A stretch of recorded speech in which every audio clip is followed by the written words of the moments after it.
John Stevens gave out the following message in Meher Baba's presence during the 1956 American tour. Baba has asked me to tell all of his lovers that he speaks with divine authority, that he is the highest of the high, and that same ancient one. Baba also says that when he breaks his silence, then the whole world will realize that he is the one for whom all have awaited. John Stevens gives a background on the Discourses of Avatar Meher Baba. I originally discovered the Discourses when the Sufis discovered Baba, or he discovered us, 20 years ago, and started reading them at that time, thought that I had pretty well mastered them after a few years. But oddly enough, as I started rereading them in the mid-50s, which was almost 10 years after I had originally run across them, I was astonished by all of the new things that I started finding in them. And just went on for a while, put them aside again. And in the early 60s, we became aware of the fact that the Indian edition of the Discourses was running out. In fact, there were only certain volumes that were available at that point. So we became rather alarmed and said, well, there's some obvious typographical errors in the old edition. And once in a while, a badly inverted sentence or two. So what we really ought to do is to reprint the Discourses in a slightly edited version. And that started what turned out to be about a 3-year work. It turned out to be much more intensive than we had any idea. I was up to my neck in them for 2 solid years, and all during that time, absolutely stunned by all of the things that I had never seen before in the Discourses. I wanted to talk just a little bit about the background of the Discourses, the manner in which they were given out. The Discourses were given out in the very late 30s and early 40s, just as war was beginning to rampage all across the world. There are a number of things that Baba says in various different chapters which are obviously in the context of the world holocaust. I do want you to feel that although many of you are aware that Baba has been involved in the silence for over 40 years, that the things that he has given out do represent Baba. And they represent Baba in the most important works that he's given out, such as God Speaks, for instance, in most meticulous detail. They are aimed at people who do have a very, very deep intent to go forward in their own spiritual ongoing, and who have a deep commitment to that ongoing. The original edition of the Discourses was edited by a PhD in India, Dr. Deshmukh. He's been around Baba for a very long time, a professor of philosophy in one of the universities in India. His native language, of course, is not English. It is his second language, and that is why some of the original English was a bit awkward. But in the new edition, which is available now, there have been no major changes. All that we have done is to do a bit of the obvious reversal of sentence structure when it had to be done.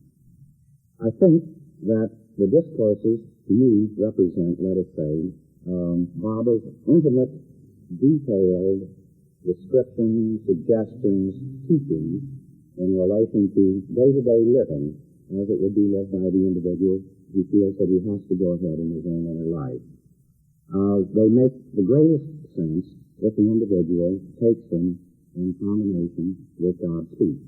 God Speaks is a very precisely, concisely, carefully woven together philosophical work of the origins of creation, what it's all about, where it's going, what the individual soul is doing here, what has to happen to him.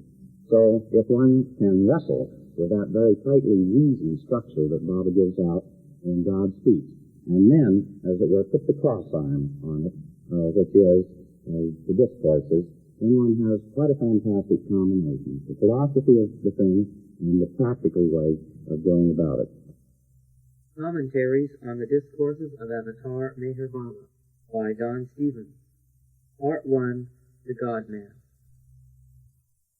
You're all aware of the fact that the avatar comes when the identification with materiality has become almost absolute. It's sort of a glib way of saying something that is terribly important in people's lives. What it means is that an avatar has to come along and ungel the situation when your parents and my grandparents, and so on, were getting to the point where all that they could associate with reality was how many rooms there were in the house, and how many flush toilets there were, and whether there was a car, and whether or not one had 2 suits in the closet or 5 suits in the closet, and whether one's hair ought to be combed this way. All of life, let us say, the values that one associates with life have become completely involved with materiality or one's relationship to other material objects, so that the inner life, the inner spark, has completely died out of life. Well, what happens in a situation like that, of course, is that the individual becomes very much identified with a routine in life as well. One goes to the office, and one goes through certain routines, and one earns a certain amount of money, and one concludes that the next desirable goal is to be promoted from the clerkship to the assistant managership, and then that naturally is followed after 2 or 3 or 4 years by being appointed manager, and if one really works hard at these sort of things, eventually one gets to be assistant vice president, and so on and so on. So these are the sort of things that, when this becomes virtually 100% of one's association with what is reality, this is when the avatar has to come along and put an atom bomb underneath the situation. So, routine, a very unimaginative approach to life. What starts happening at that time? And for 2 reasons. The next generation starts to go into revolt for it, partly because the next generation that is being born into the world is a generation which knows it has access, it is attracted by the fact that there is going to be a great one in the world, and so individuals who have the capability of more than that begin to be born into the situation. They're also born into a situation which is so devoid of inner value that instinctively they start to go into rebellion against it.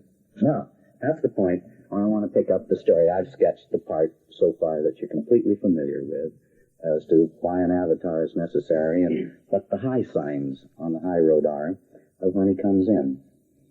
But let's then start to analyze the anatomy of the reaction of the young men at that point. And I just want to talk about something that I feel terribly deeply and very, very sincerely about, because there is a challenge that is involved here, and it's a terribly tough hurdle that's got to be gotten over at that point. When one looks at a situation which is completely stalemated because of the lack of imagination and appreciation of true value, of course what one does instinctively and automatically is to go over to the opposite side of the pendulum. So everything that was routine, everything that was identified with sheer materiality becomes, let's say, negative to one. Unconsciously and quite honestly and quite truthfully, the individual reacts, because when one sees the vacuum of value on this side, one says, all right, value must be the reverse of that. I don't say that an individual sit down and think logically about this, but this is the instinctive reaction that the individual has. And so as a consequence, if materiality is obviously paying out nothing at all in the way of inner value, of true value, one says then, therefore, value must be completely dissociated from materiality. If the old system that one is absolutely fed up with and wonders how under the sun one's parents ever got along with it is associated with routine, then one concludes that routine is a big, bad bear, and that that's got to be broken down. Please understand me, I'm talking sincerely with you. I'm not building up a case to get in some sort of a dagger and drive it up into a situation. I want to explain just as honestly as I can how something comes up which in turn represents a further problem and a further challenge, and this is what you people have to resolve. So as one sees these various things, the routines, the identification with materiality, excess value placed on social standing, prestige, things of this sort, one tends to toss them into the ash can. If one sees folks, parents, who get themselves too involved in sort of glib parties where everybody is drinking too much and eating too much and obviously saying insincere things, then one has a reaction and one doesn't want to be around crowds.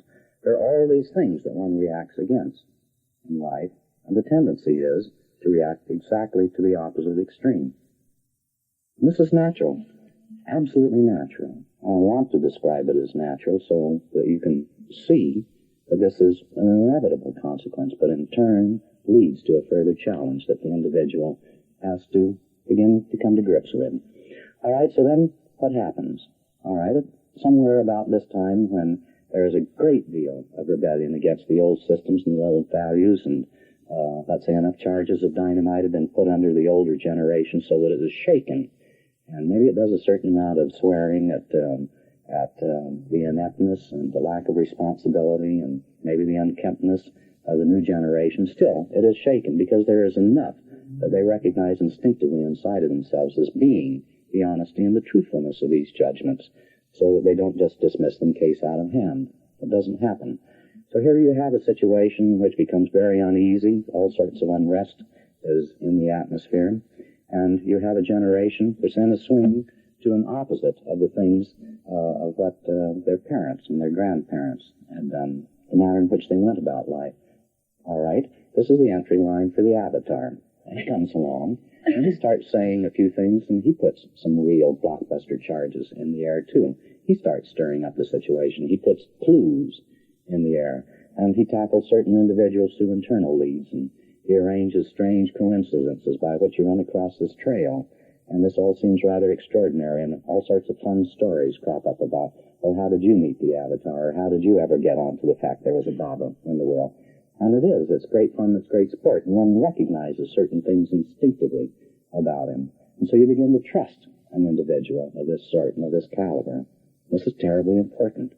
Because before that, you were rebelling, and you were looking, but you had nothing to latch on to. And then, suddenly one finds a real clue. And one says, this looks good. This looks healthy to me. And I want to make something of this.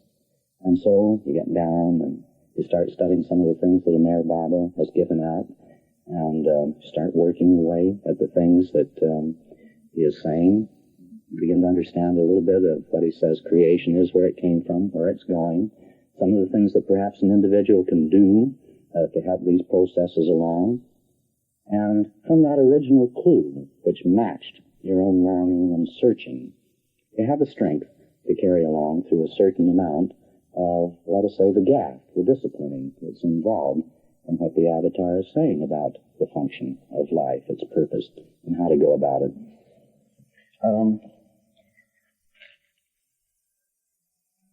Somewhere about this time, you start finding out, for instance, that creation, an organized life, has a certain reason for it. Creation is the vehicle by which this key important thing, God's realization of his own divinity, consciously can come about.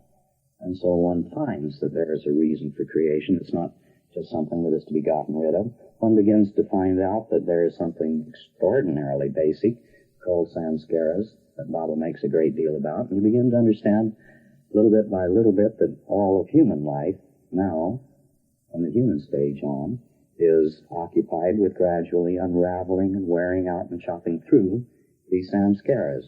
And you begin to find out that these samskaras can't be dealt with effectively unless you put yourself right back into the same environment that produced them.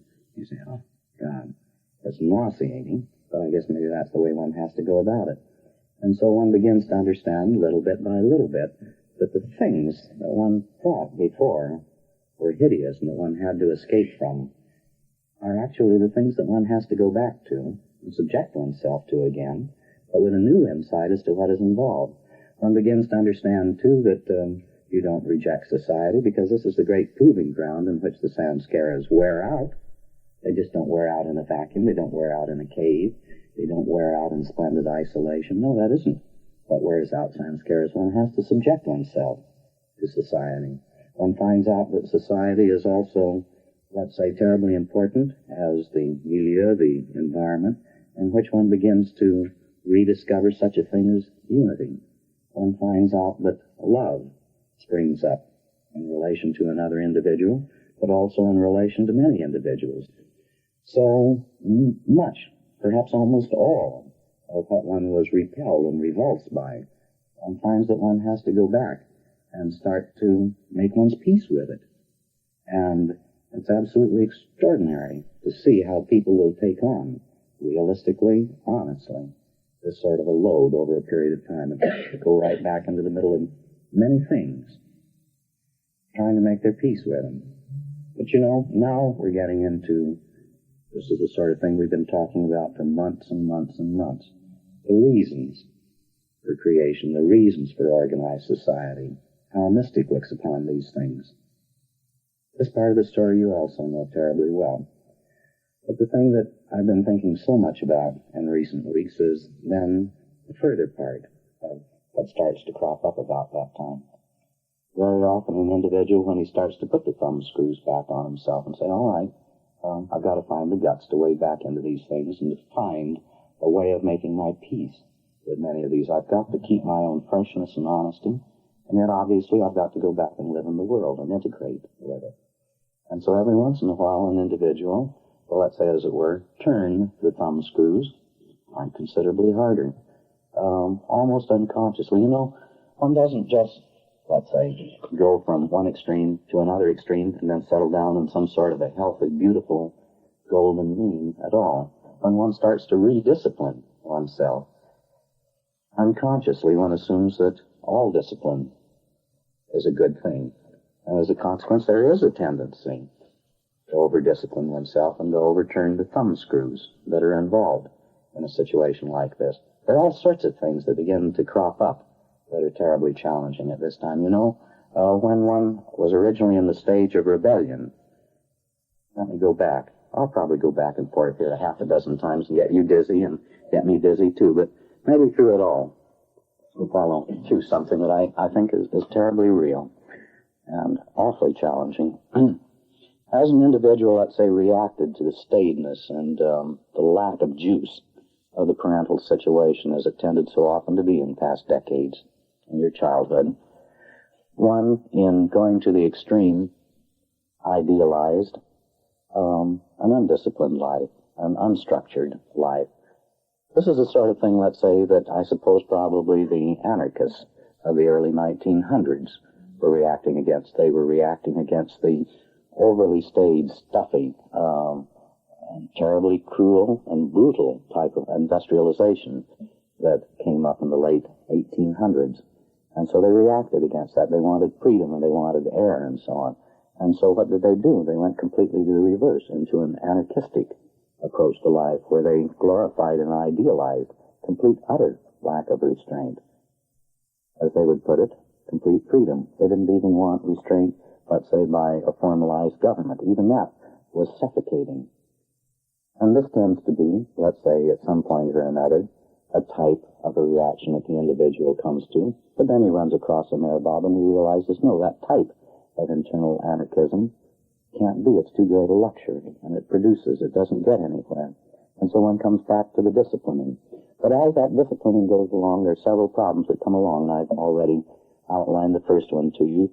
There tends to be somewhat of an over-screwing of the thumb screws, because one begins to try to do too good a job, almost. There's another thing that comes along, strangely enough, at about the same general time, and that is that you begin to find that the habit patterns of rebellion and the somewhat anarchistic tendencies that one inevitably develops in such a period of rebellion, they're habit patterns too. And they want their due. They don't wear out just simply and easily overnight, because Meher Baba says that life and society are the great laboratory. And there's still a third thing, too, that comes along that terribly complicates the picture. Baba outlines this to us. It's awfully hard to deal with, and that is the ego begins to be frightened, to feel challenged, and so it automatically begins to assert itself in all sorts of strange fashions. So after the individual has started to rediscipline himself for a certain period of time, he suddenly comes to grips with three major things that are tough. And I said I wanted to talk to you a little bit this evening just about life and the problem. This is what I'm talking about. What begins to happen when an individual has gone a certain way in the spiritual path with love and devotion and loyalty to a Meher Baba. Let me repeat them again. You will very often find, not consciously, intellectually, but by reaction, that perhaps he has over-disciplined himself. Over-disciplined in relation to what he can actually accomplish at that moment. Secondly, he finds that his old, happy-go-lucky habit patterns of non-discipline were real habit patterns, and he longs for them. This is another real problem. They're not worn out. And thirdly, he begins to find that something within himself begins to rear itself and object to this business of losing one's identity.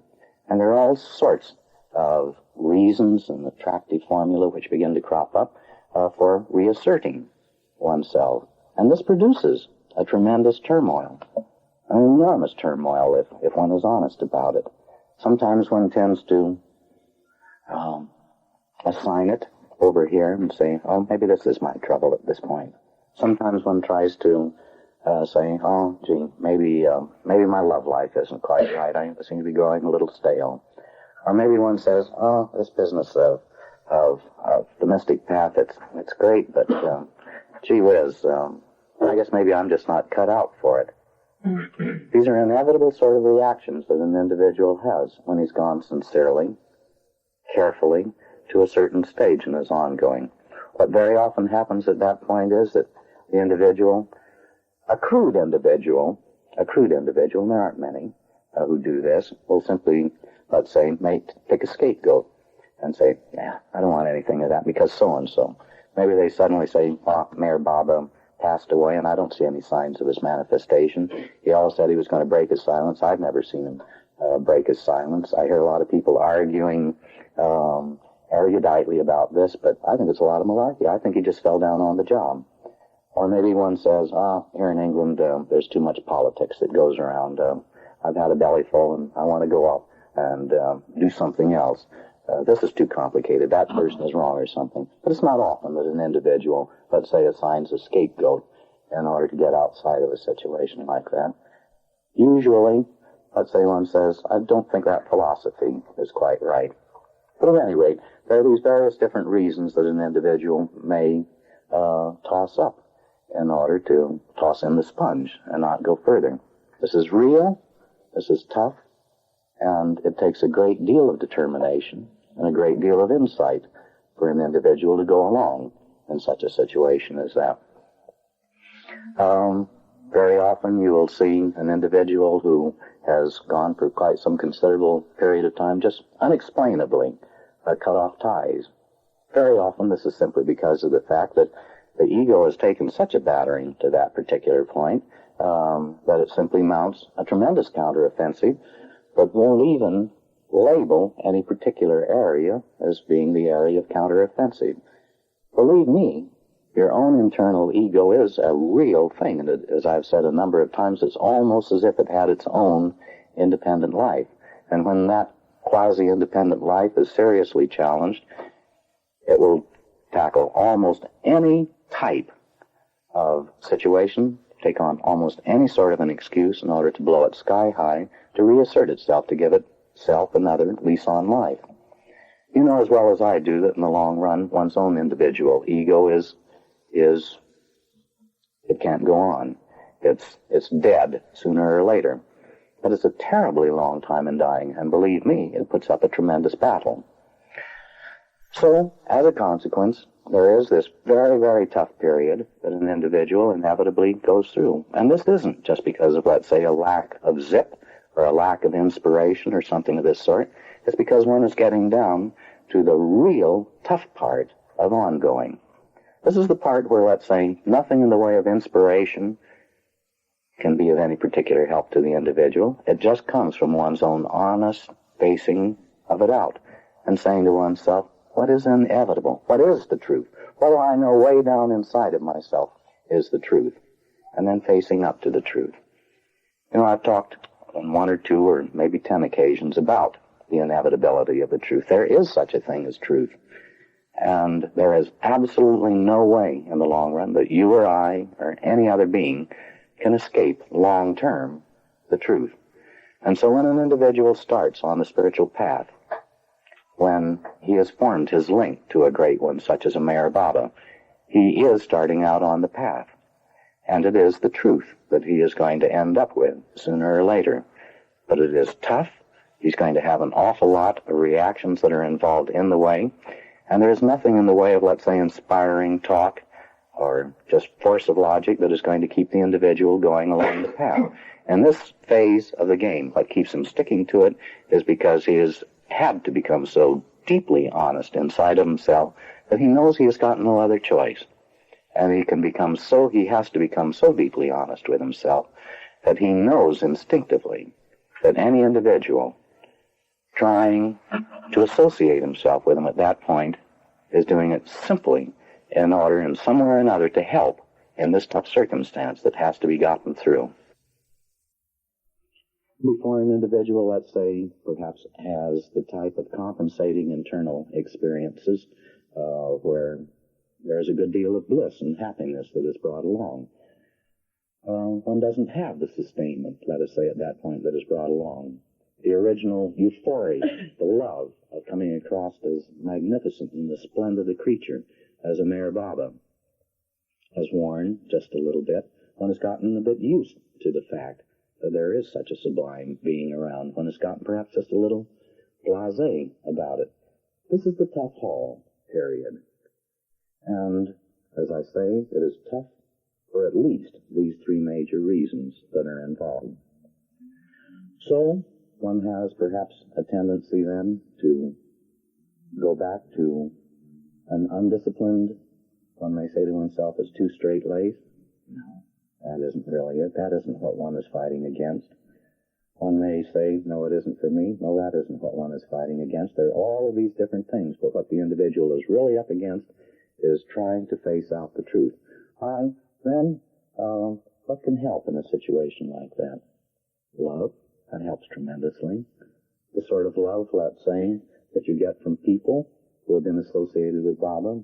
You go to Delia, and Delia sits and talks feelingly with you, and that gives you a bit of warmth. You go ring Hildy's doorbell, and you get a tremendous amount of warmth and sustainment from her, and that gives you courage to face into a situation. You sometime or another break through Stevens's business trips, and you sit down and chat with him, and he talks perhaps long and honestly and searchingly with you, and that gives you a certain amount of courage to go along. But you know, there are other things in addition to this that one has to try to do for oneself, if one can.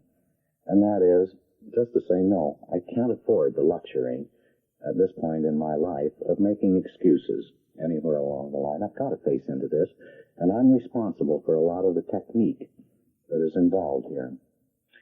Let me say this. The reason that I brought out this business of, let's say, turning the thumb screws one turn too tight is because there is nothing at all about Baba and the spiritual path that says anything about spirituality being dry and painful. There is painfulness involved, but there's also tremendous exhilaration involved too. So one of the things that an individual can do in his own life and has a deep responsibility for. I can't do it for you. Delia can't do it for you. Hildy can't do it for you. This is where you have to take on a certain responsibility in your own life, and that is the balancing out of this too.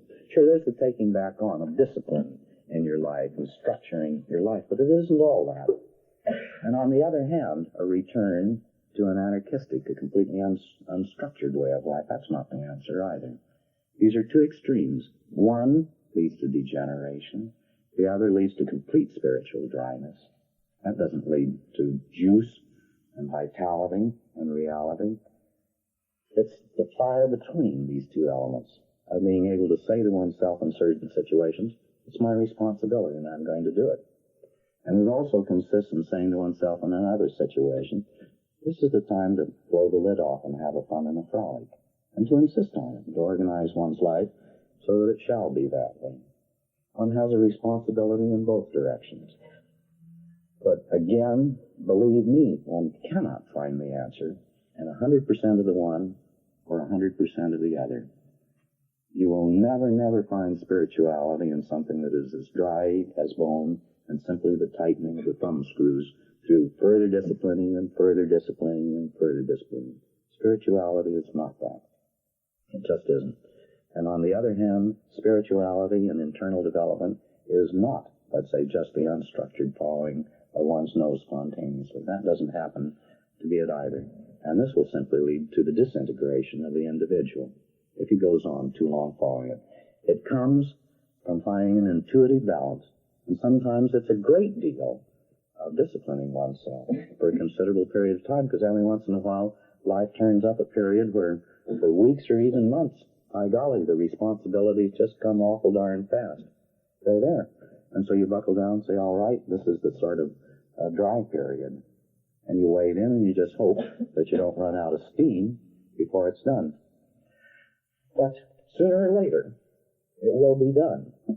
Now, an individual, let's say, who hasn't gotten inside of himself when the crisis period and the disciplining period is done for the moment, what he usually tries to do is to look around and see what else he ought to be disciplining himself and pouring all of his time and energy into. Not at all.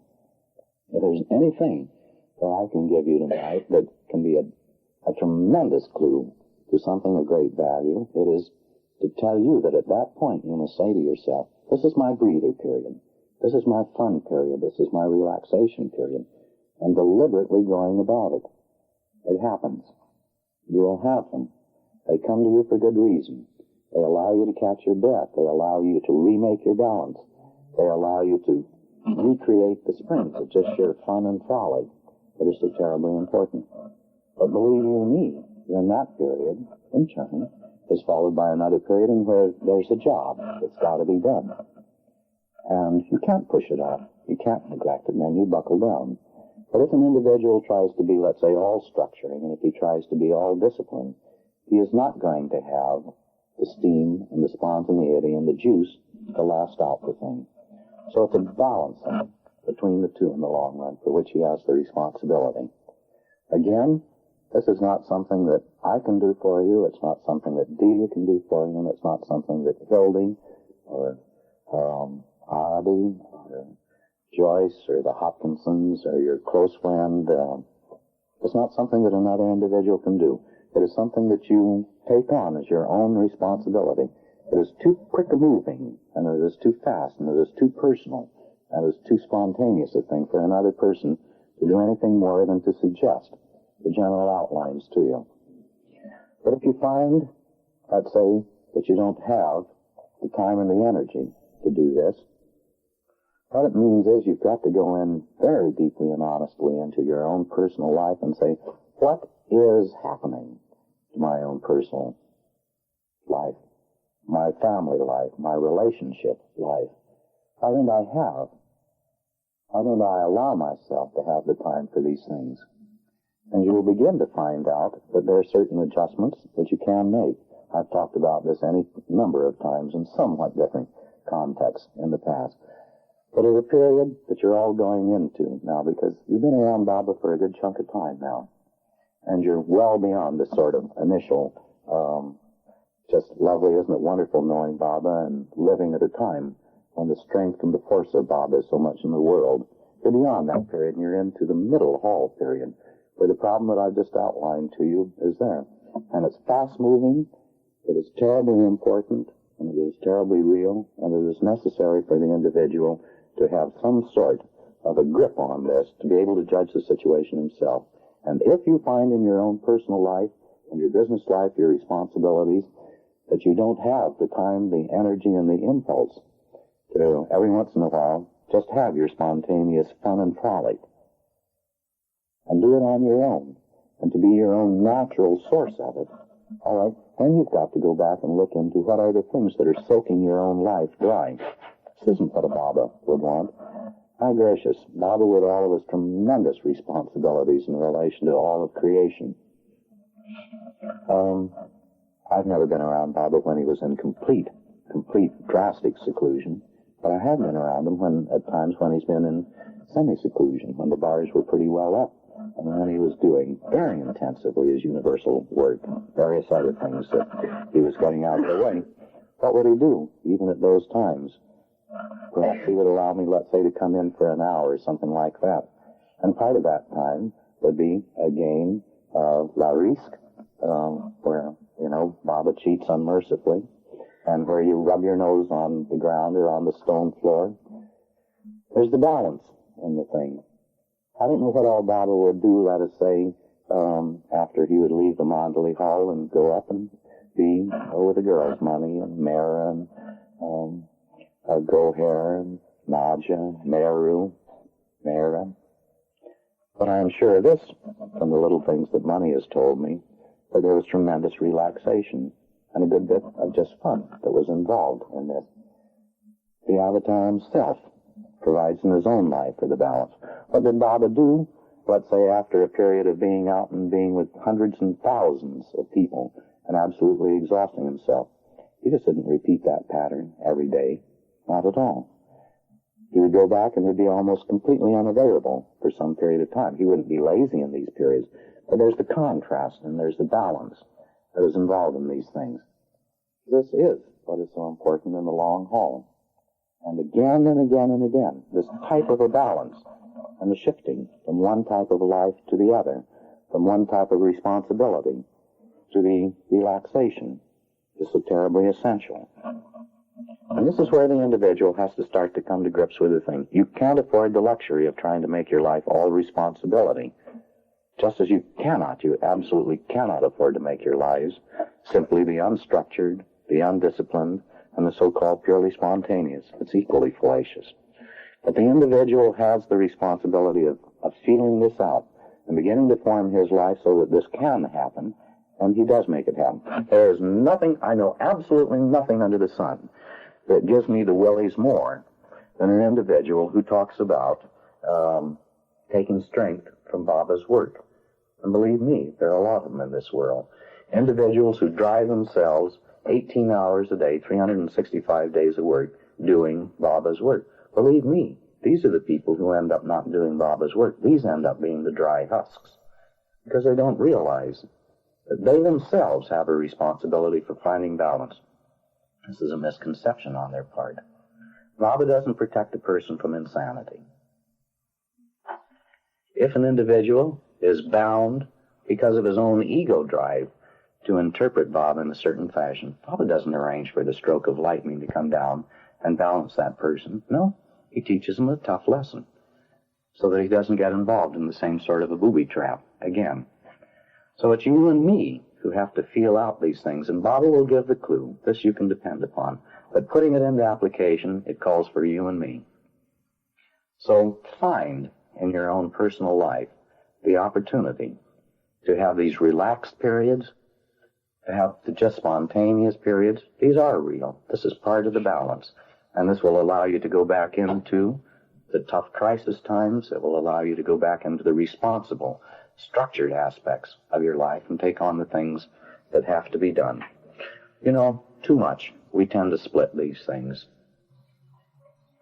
I suppose there's probably been more argument about, let's say, disciplining and the unstructured than on any other subjects that I know in relation to Baba. And there's some people who feel that it's all this, and there's some people who feel that it's all of that.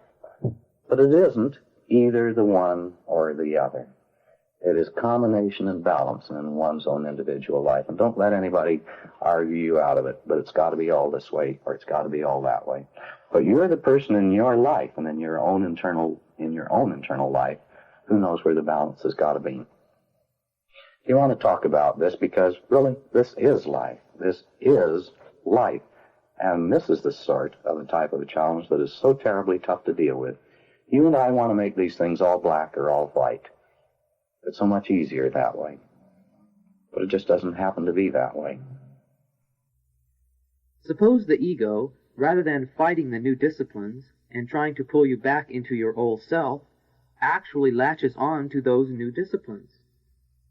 As Baba says so beautifully in one of the discourses, the spiritual life itself can be latched onto by the ego as a further way of perpetuating itself. It can swing in either direction. It can try to force the individual back into a completely individualistic stand, or it can say, see what a spiritual person I am. It is so tough, and it is so subtle. I mean, all that an individual can do is just keep being honest and honest and honest, and try to look just as clearly as one can. Don, could you say more about losing a sense of identity? Ah, yes, that was back in the part of, let's say, what one begins to re-find as a part of a legitimate function of society and one's relationship to it. What the individual is doing is, A, he is wearing out sanskaras. He is beginning to crumble this wall of separateness of his own sense of separate identity, and he is beginning to try to find love and unity. And the losing of one's own separate sense of identity. You know, Baba says that one of the most direct and straightforward fashions by which this may occur is to substitute a temporary ego in the form of one's identification with the guide or the master. Really, this is one of, let's say, the two great functions of the guide or the master, the other simply being to love one, to accept. But, you know, this is so terribly misunderstood. In fact, it's almost impossible in our Western tradition to accept this because it is looked at with such tremendous suspicion. But if one can become so trustful of another individual as a guide and so loving and so certain that that other individual has your best welfare at heart, so as to lose oneself for a period of time in that other person, this is one of the most valuable things that can happen to one. As I say, when one did it with a Baba, not because a Baba or any legitimate spiritual guide needs that building up of their own identity, but it acts as a tremendous assist in the individual crumbling this hard shell of the ego and to begin to lose this sense of separateness, complete separateness of identity. One of the two real reasons for a guide. And this, of course, one's own ego function resists like fury, because this is absolute anathema. Everything that the ego can find to pick a flaw or a hole in this sort of a trend, or in the individual who is, let's say, trying to function as a guide or as a spiritual master. It does.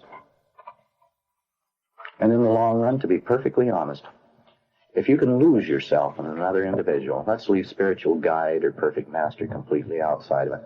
If you're lucky enough to be able to lose yourself in another individual to the point that they just move their little finger, it makes no difference whether that is a magnificent person or a reprehensible person. You've gotten the good out of that just through the sheer release of your own identity that goes on. Because, boy, this puts a depth charge into the sense of separate identity from which it never completely recovers. You may go back to being a relatively egoistic individual again, but never anywhere to the degree that you were before. You develop a softness and an ability to identify with other people internally that you never lose. Suppose that the person you depend on lets you down. Completely. Absolutely. This is the spiritual law, that what you put into the situation, regardless of the spiritual guide, it's what you put into the situation that redounds to your benefit. It depends on what the individual goes through. If you lose your identity, even if it is in a myth, all right, it does just that much to your own sense of separateness. One of the things that struck me as a kid was the amount of, let's say, building of character on the part of a kid who could have a great case of hero worship or some great athlete or some great political figure, something of this sort. It is. It is a good thing, in my opinion. And I've seen a great deal happen to an individual. Even, let us say, when the hero figure was torn down so often, deserted and neglected, still there is an inbuilding of a type of character that goes on that is of tremendous value. One of the things I feel so sad about is that because of our general cynicism, there are so few individuals that one is willing to worship anymore. One is so convinced that they all have feet of clay, and that one ought not to be a sucker and gets sucked into that type of misplaced devotion. but one doesn't. One doesn't lose by them. The substitution of the counter-ego of the guide doesn't go on indefinitely. It goes on for a period of time to accomplish a very good purpose. So, one can put it in the past tense for either of two reasons, that the individual has been given back, as it were, the further part of the dealing with his own ego, which he is then prepared and equipped to do. Or secondly, if the individual has become disillusioned and said, oh, this individual wasn't what I thought he or she was, and withdraws, quite frankly, very often what it means is that the individual had not made a real transference to the guide involved in such a particular circumstance. Because if there is a real transference, one finds real love and real devotion. You remember the story that I've told you so many times, Milarepa. You recall Milarepa's experience of adoring his master, who was actually a black magician. And then when the guide himself said, I am a black magician, insisting that he still loved him, this was real, this was deep, this was sincere. And so as a consequence, both Milarepa and the black magician were given the right to study under a true master. So I say this, if an individual is thrown off of making a deep internal sense of identity and transference by some apparent flaw in character, or real flaw in character, it usually means that the individual had retained most of his ego nature and was not putting that on the block, as a matter of fact. Because when there is a real transference that is involved, and something in which real shattering of the ego can go along, it doesn't matter whether you find out that that person did or did not break his silence, or that that person is or is not 1,000% ethically honest in this situation or that. Let's say, then you have the right to further assistance dependent upon the fullness with which you really went about this question of identification with the guide. If you sincerely and honestly put yourself into it, and then, let us say, the person fell down and there finally was just nothing else that you can do, all right, you have earned the right to a real guide in that case. And it will come fairly fast. I don't mean necessarily it will come in a year or 2 or even 20 years, but if an individual has sincerely put great faith and great trust into the situation, they will then have earned the right to the real guide. Baba says so beautifully, surrenderance is a succession of surrenderances. You just find deeper and deeper, deeper levels within your own being, which come as challenges, which one must surrender. And you recognize that as a further, at first, when it first happens to you, you think, oh, I'm sort of superficial and shallow. I thought I'd surrendered, but I really didn't. Here I've got all of these doubts. And this is the point where an individual will very often kick himself. In fact, he may be so disillusioned with himself at such a point that he gives up trying to go ahead for a period of time, says, I'm just not up to it. But no, there are layers and layers and layers of surrenderance that one goes into deeper and deeper and deeper. The finding of unity with another person is never reached until finally one as God realized oneself, and so the process of surrenderance continues. To what extent does emotion come into it? Sometimes you may make some sort of a surrender which has got a lot of emotion involved. There is a vast, vast difference between, let's say, the type of quick impulsive emotion. This is a thing one has to be so careful about in real internal working. Very often an individual will be caught with a flash flood of feeling and make an impulsive gesture, or it's sort of, let's say, like a quick smash on a beautiful girl, you know, and you're just absolutely captivated. And then 2 weeks later, you look at her and think, God, what did I ever see in her? Why, actually, she's got horse teeth and bow legs, and I didn't see it at the time. But this is what one has to guard against, and this is what one has to guard against in the type of activity that we're in. It's so easy to go out and try to draw people by a quick flash of emotion. And what does it get in the long run? Maybe people who have a superficial allegiance for a short period of time. But it can't hold during the medium and the long haul. It means nothing. This is the fallacy of numbers, for instance. to do what really has to be done calls for the stamina and the support to go through when the type of thing that I've been talking so carefully about this evening begins to rise as a major factor. How do you get people through that? How do you get people through that? Unless there's tremendous motivation on their part, and unless there's a great deal of real love and real support that can carry it through them. And if you can't, what is there that's meaningful? Baba was here to carry people really internally.